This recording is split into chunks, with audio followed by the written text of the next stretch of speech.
एक wrestling match में सिर्फ दो रेसलर्स की मेहनत नहीं लगती कि कई सारे लोगों की मेहनत होती है। लाइक द क्रिएटिव टीम जो इन रेसलिंग मैचेस के स्टोरी लाइंस, प्रोमोज एंड बहुत सारी चीजें लिखती है ताकि हमें फिजिकल मैच के साथ वो मजेदार story lines, buildups and entertaining angle भी मिले। या फिर हम बात करें गोरिल्ला पोजीशन पे बैठे लोगों जो एयर पीसेस की मदद से रिंग में बैठे रेफरी को इशारा करते कि क्या करना है। लाइक समटाइम्स कुछ ऐसी चीजें इम्प्रोवाइज करनी पड़ती ताकि मैच और एंटरटेनिंग दिखे। इसके अलावा commentators, cameraman, pyro technician, ring announcers, referee and most importantly arena में बैठे वो थाउजेंड्स ऑफ फैंस जिनके live reactions, boos, yes and adrenaline and energy in matches में जान डाल दी। सो एक सक्सेसफुल रेसलिंग मैच करने के लिए बहुत सारे लोगों को रिस्पॉन्सिबल होना पड़ता है एंड किसी एक की भी गलती सबकी मेहनत पर पानी प्लस तो रिपरकशंस तो सबको भुगतना पड़ता है एंड ऑल्सो डिसअपॉइंटमेंट भी। कुछ ऐसा ही सीन हुआ था 2011 की TNA पे-पर-व्यू विक्ट्री रोड पर,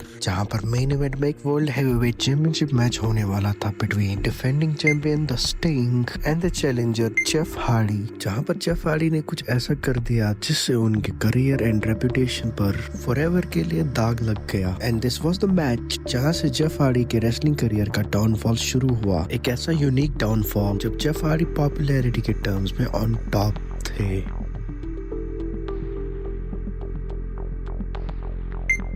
जेफरी नीरो हार्डी या फिर जेफ हार्डी ने अपनी प्रोफेशनल रेसलिंग करियर की शुरुआत अपने भाई मैट हार्डी के साथ किया एंड मुझे बोलने की जरूरत नहीं, हार्डी बॉयज ने एटीट्यूड एरा में टैग टीम डिवीजन को जान दी। उन्होंने रिवाइव किया टैग टीम डिवीजन को their innovative and acrobatic moves. कौन भूल सकता है उनका रेसलमेनिया 2000 का match against the Dudley Boyz and Edge and Christian. इस मैच ने रेसलिंग को एक नया जॉनरा दिया, या उसको स्टिपुलेशन भी कह सकते हैं। Yep, I'm talking about tables, ladders and chairs match. Apart from tag team wrestling, Hardy का करियर एज सिंगल्स बहुत ही अच्छा रहा। जुलाई 1st 2002 का जो मैच था अंडरटेकर के साथ for undisputed WWE championship in ladder match, ये मैच जेफ हार्डी हारते but he earns respect of Undertaker and various legends. उनका करियर स्मूथली चलता है until April 24, 2003 जब वो रिलीज होता है WWE से। Due to some personal and professional issues थे, उन्हें लग रहा था WWE उनका पोटेंशियल वेस्ट कर रहे थे। पर्सनल इश्यूज थोड़े से खतरनाक थे, जो था सब्सटेंस अब्यूज का। लेमन लैंग्वेज में बोलूं तो वो ड्रग्स करते, जिसकी वजह से जेफ हार्डी बहुत सारे शोज पर नहीं आते थे,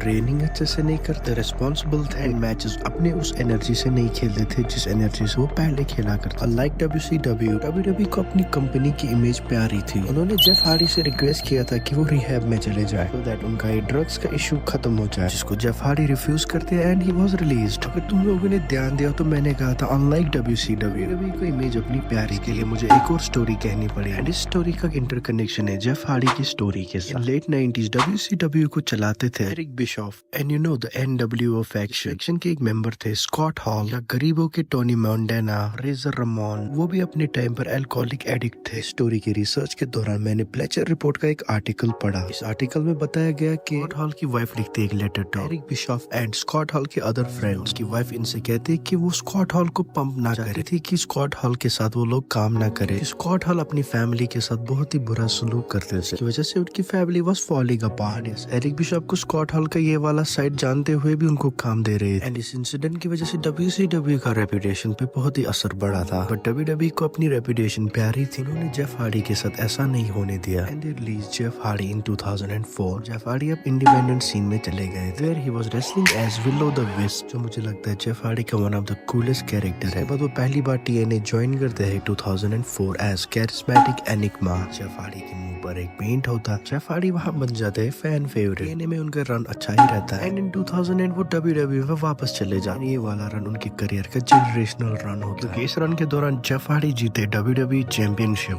वर्ल्ड हेवीवेट चैंपियनशिप एंड इस दौरान वो जॉन सीना एंड अंडरटेकर के साथ पॉपुलैरिटी में कम्पीट कर रहे थे। एंड ऑल्सो इस रन के दौरान WWE क्रिएटिव ने उनके रियल लाइफ इश्यूज को लाइंस में उतारा। यस, इस राइवलरी विद CM Punk, उसमें उनकी रियल लाइफ इश्यूज को हाईलाइट किया गया। आयरॉनिकली CM Punk खुद को स्ट्रेट एज कहते थे and you know straight edge क्या होता है। स्ट्रेट एज यानी नशे से नफरत करने वाले लोग एंड जिनको CM Punk की स्ट्रेट एज वाली कहानी पूरी तरीके से इलैबोरेटेड वे में सुननी है तो वो CM Punk सीरीज के पार्ट 1 को देख सकते हो। मां कसम, इस वीडियो के एंड के बाद तुम लोग वो पार्ट 1 देखो। CM Punk तो स्ट्रेट एज थे लेकिन उनके ऑपोजिट थे जेफ हार्डी, यानी कि he was influenced by drugs. During this storyline, Jeff Hardy real life में अरेस्ट भी हो गए थे due to some real issues। सब रीजंस की वजह से अगस्त 2009 में जेफ हार्डी ने कह दिया WWE को goodbye and the charismatic enigma चले गए to TNA for his second stint and by this time TNA आ चुकी थी मेन स्ट्रीम रेसलिंग में जो WWE को कांटे की टक्कर दे रही थी। Jeff Hardy returns in impact zone for the second time. इससे पहले वो 2004 से लेकर 2006 में TNA में जिस एपिसोड में जेफ हार्डी ने रिटर्न किया TNA में यानी कि जनवरी 4, 2010 TNA रेसलिंग की एक आइकॉनिक नाइट थी क्योंकि इस एपिसोड में जेफ हार्डी के रिटर्न के साथ साथ रेसलिंग के iconic legends Hulk Hogan and Ric Flair ने डेब्यू किया था। सिंस मैंने बोला था 2009 एंड 2010 जेफ हार्डी के करियर के बेस्ट इयर्स थे। He was already on top in WWE। TNA wrestling ने उनको सीधे मेन इवेंट सीन में भेज दिया and even world heavyweight champion scene में भी। He finally won TNA heavyweight championship on 10-10-10 TNA के one of the famous pay-per-views Bound for Glory against Kurt Angle and Mr. Anderson। इस match के and में Jeff Hardy heel turn करते हैं by aligning himself with Eric Bischoff and Hulk Hogan। जब वो attack करते हैं Kurt Angle and Mr. Anderson पर via crutches and Jeff Hardy जीत जाते हैं चैंपियनशिप। इस रात एक नई विलेनियस फैक्शन बन जाती है TNA में जिसमें Jeff Hardy, Hulk Hogan, Eric Bischoff के साथ साथ Monster Abyss and Jeff Jarrett भी होते हैं मेंबर्स। मैच के खत्म होते ही रॉब वैन डैम या RVD भी आते हैं रिंग में जेफ हार्डी को समझाने कि वो ये सब क्या कर रहे हैं। जेफ हार्डी रिप्लाई में उनको बेल्ट से मारते हैं। फाइनली बाउंड फॉर ग्लोरी खत्म होता है। अब जेफ हार्डी चैंपियन बन चुके थे and he was also a heel. अब जेफ हार्डी ने TNA फैंस को एक नए कैरेक्टर से इंट्रोड्यूस कराया जिस कैरेक्टर में जेफ हार्डी खुद को anti Christ of pro wrestling कहने लगे। Jeff Hardy was on top. उन्होंने प्रूव कर दिया था कि वो मेन इवेंट सुपरस्टार बन सकते हैं आउटसाइड WWE। सब कुछ जेफ हार्डी के लिए अच्छा चल रहा था अंटिल मार्च 3, 2011 जब आइकॉन स्टिंग आ गए थे वापस TNA में इन अ सरप्राइज रिटर्न। एपिसोड में स्टिंग चैलेंज करते हैं जेफ हार्डी को for world heavyweight championship. Challenge को जेफ हार्डी एक्सेप्ट करते हैं एंड इवन इस मैच को हारते हैं। स्टिंग बन जाते हैं TNA world heavyweight champion. Jeff Hardy and sting का फिर से रीमैच होता है इस मैच के 10 दिन बाद एट TNA's पे-per-view विक्ट्री रोड। ये मैच TNA की हिस्ट्री में कंट्रोवर्शियल मैच बनने वाला क्योंकि इस मैच पे जो चैलेंजर थे यानी कि Jeff Hardy he was under drug influence, किसी भी एंगल से परफॉर्म करने के लायक नहीं लग रहे थे। सो TNA ने ये मैच होने दिया। लोग किसने वो मैच होने दिया की कहानी मैंने इस वीडियो के स्टार्ट में ही बोली थी। जेफ हार्डी जब अपना एंट्रेंस करते तो वो बहुत ज्यादा टाइम लगाते एंट्रेंस में अपने, सीम स्लगिश एंड कंफ्यूज्ड। इसके बाद एरिक बिशॉप आते हैं रिंग में। स्टिंग से कहते हैं कि जेफ हार्डी प्रिपेयर नहीं थे ऑन 3 मार्च एंड इसीलिए उन्होंने बेल्ट हारा। तो एरिक बिशॉप चेंज करते मैच का स्टिपुलेशन टू नो डिस्क्वालिफिकेशन। लेकिन टेक्निकली अगर देखा जाए तो वो सीक्रेट इशारे कर रहे थे स्टिंग एंड हार्डी की तरफ। आई एम नॉट श्योर लेकिन मुझे लगता है मेरे हिसाब से वो कह रहे थे कि ये मैच स्क्वॉश मैच होगा। स्क्वॉश मैच एक ऐसा मैच होता है जिसमें एक सुपरस्टार दूसरे सुपरस्टार पर डोमिनेंट होते हैं एंड वो मैच करते एसएप खत्म। एंड जनरली एक स्क्वॉश मैच का ड्यूरेशन 1 से 2 मिनट तक होता है क्योंकि इस मैच में वही होता है। ऑलमोस्ट सब सुपरस्टार्स अपनी मर्चेंडाइज फैंस को देते हैं through T shirts, wristbands and caps towards crowd. Jeff Hardy अपना शर्ट फेंकने में बहुत ज्यादा टाइम लेते हैं। शर्ट फेंकने की कोशिश करते लेकिन फेंकते नहीं। He was under the influence of drug। Hardy को पकड़ते हैं मारते हैं स्कॉर्पियन डेथ ड्रॉप जो कि उनका फिनिशर है। इतने बड़े पे-per-view का मैच सिर्फ 90 सेकंड्स में खत्म होता है। Not only disappointed fans but sting also. इस मैच के बाद क्राउड गुस्सा होती है एंड चैंट करने लगते हैं बुलशिट। स्टिंग कहते हैं आई एग्री।